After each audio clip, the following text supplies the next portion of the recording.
Today we'll be exploring the Maldives. The Republic is an island state in the Indian Ocean consisting of 1196 islands. These islands are spread out over 871 kilometers from north to south and are formed by 26 natural atolls. The islands are either inhabited by natives, the location of hotel resorts, or uninhabited. The islands are only 1 meter above sea level and the highest natural elevation is 2.4 meters. This makes the Maldives particularly vulnerable to the rising sea level caused by global warming.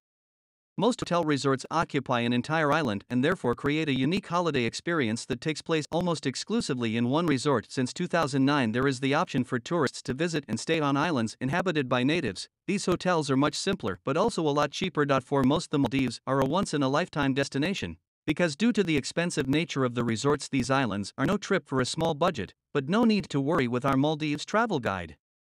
We will make sure you're perfectly prepared for your trip and can enjoy your holiday to the full extent. Make sure you have a valid passport before embarking on your trip. Injections are not necessary for visiting the Maldives. Packing for the Maldives: it is important to remember the essentials as the islands don't offer many shopping opportunities. The most important things to bring are some protection products such as sun cream and something to cover your head, some longer clothing as you require appropriate clothing in public, and of course remember to pack light summer clothes and swimsuits.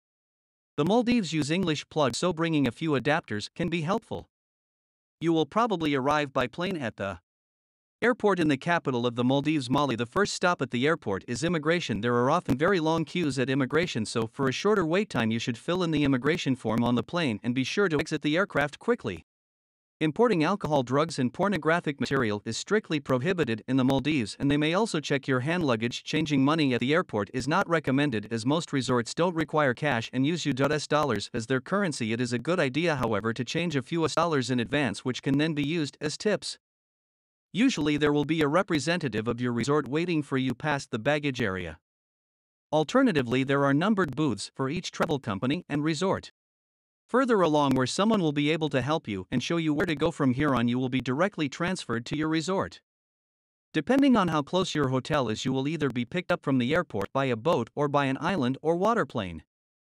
The speedboat trips are a lot of fun but can often make people seasick. The TMA water airport is on the other side of the airport island. You have to check in your luggage at the international airport and it will then be transported to the water airport.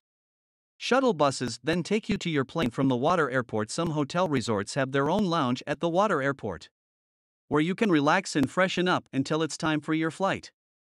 The water planes don't operate by a fixed timetable but instead fly by demand. The wait is usually no longer than a couple of hours due to the fact that the hotel runways are not lit up. It's only possible to land during the day. Therefore, there are no flights past 5 p.m. or during bad weather conditions. This could mean you have to stay overnight in Mali. Make sure you plan your international flight in a way that you land early enough so that you can then catch your waterplane if necessary. The waterplanes are an amazing experience, allowing you to fly over so many shades of blue. It's absolutely stunning. You will then land on a small lagoon where a boat will pick you up and take you the last stretch to your hotel. Most likely you will spend your holiday in a resort. In comparison to other holiday resorts, most of your trip will be spent on one small island that can be walked around in completion in about 20 minutes. The entire resort staff also lives on the island in a separate area.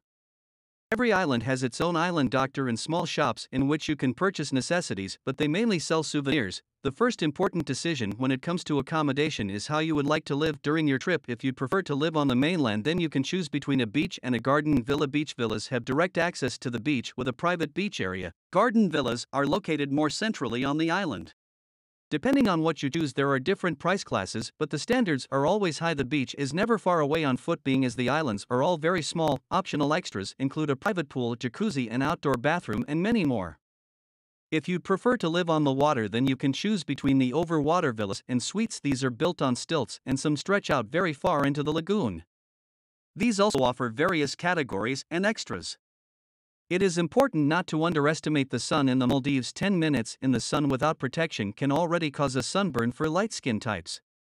The shade is perfectly sufficient for tanning, especially in the overwater villas, where the water reflects the sun rays. Sure to check the orientation of your villa when booking so that you don't risk burning in the afternoon. Sun cream with a high factor such as 50 is the most important thing you will pack. Another important booking decision is the type of board you can choose between bed and breakfast, half and full board, or all-inclusive. All-inclusive is only worth it if you plan on drinking many cocktails or other alcoholic beverages, as these are very expensive in the Maldives. This is also the case for minibar purchases. The normal cost of a beer is between $5 and $8. For every type of board, there is free drinking water in the rooms. We had the bed and breakfast option and then decided what to eat each day. You can ask how much meals cost at the main restaurant beforehand. Most islands have a buffet restaurant and one restaurant a la carte. Buffet restaurants offer many different options and the opportunity to try a lot of different things. A lot of hotels also offer themed evenings such as Italian or Indian. Often there are also snacks on offer in the afternoon if you're feeling peckish. The food quality is excellent without exceptions. The hotel we stayed at even had its own small island where the resort grew its own food. This makes the trip from farm to table very short and the food ever so fresh. There was even the opportunity to visit the plantation at hydroponics during a boat trip. So what can you do all day in the Maldives? The Maldives is the ideal place to do absolutely nothing, relax, read, and simply be together. However, there are also a lot of cool things to do. In most cases, the islands will have beautiful sandy beaches that are perfect for a splash about and a swim. Due to the Maldives being located on coral reefs, you will definitely need beach shoes. The corals are very hard and sharp, which makes for a very painful experience whenever you misplace a step. It is also highly illegal to take coral shells and other things found in the sea home from the Maldives. The beautiful underwater world of the Maldives is best explored by snorkeling. For snorkeling, you need a snorkel mask, a snorkel, and ideally fins. I would advise to bring your own as it is often very expensive to rent them on the islands. To preserve the already endangered underwater world, you should not touch anything underwater. This is also for your own safety, as some things underwater can be very dangerous. Some creatures such as cone snails, lionfish, and Murray eels can become very uncomfortable if you get too close.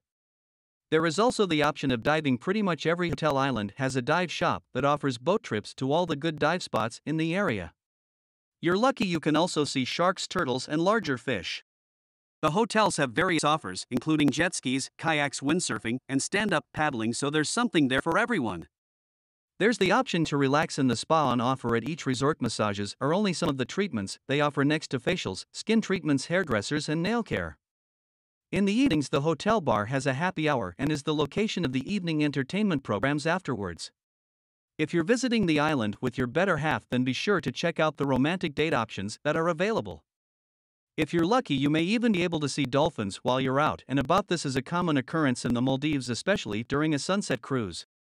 Thank you for joining us on this short trip to the Maldives. We hope you found the important information you needed. Subscribe to our channel. Thanks for watching, and we'll see you in the Maldives.